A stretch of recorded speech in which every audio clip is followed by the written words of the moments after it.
Here we go. Hey guys, my name's Eddie. I'm going to talk to you guys about how to put on a harness here at Youthodyssey. So we're going to start off by holding the harness up like this. There's two purple loops.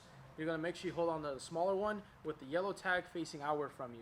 And so next step is going to be actually putting the harness on. And so I actually have somebody out here to demonstrate what it's supposed to look like when you put the harness on. So I'm going to turn it around so you can see what it's like if you're holding it up against you.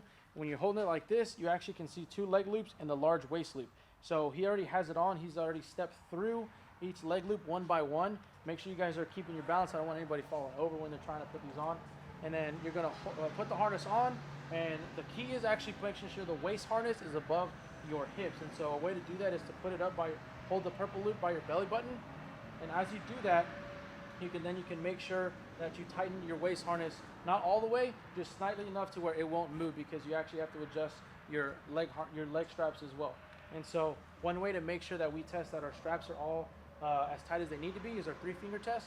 So you do that by putting your 3 fingers inside of your waist loop and then turning it. As you turn it, when you pull your hands up, if your fingers are all crunched up together, that means you're in good shape, it's tight enough, and you're going to do that the same thing with each of your leg loops. So once that's already done, what you're going to do now is actually run the excess strap back through your loop. And so you'll push on the back part of the buckle with your thumb.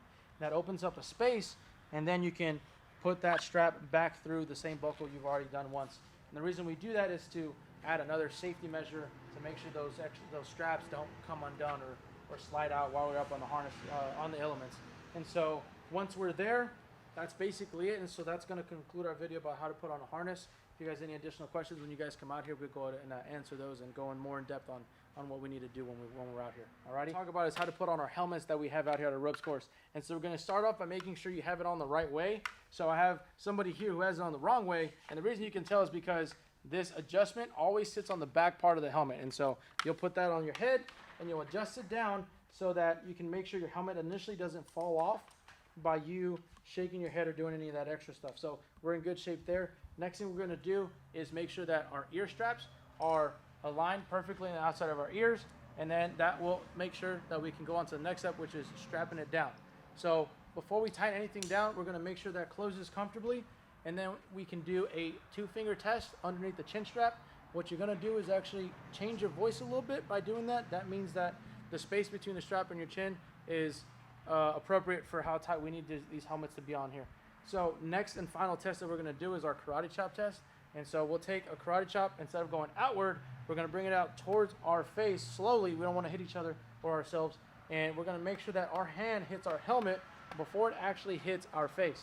That can ensure us that we're not going to run into anything out there while we're out on the obstacles. All right? And so this looks really good, and that's going to conclude our video on how to put on a helmet.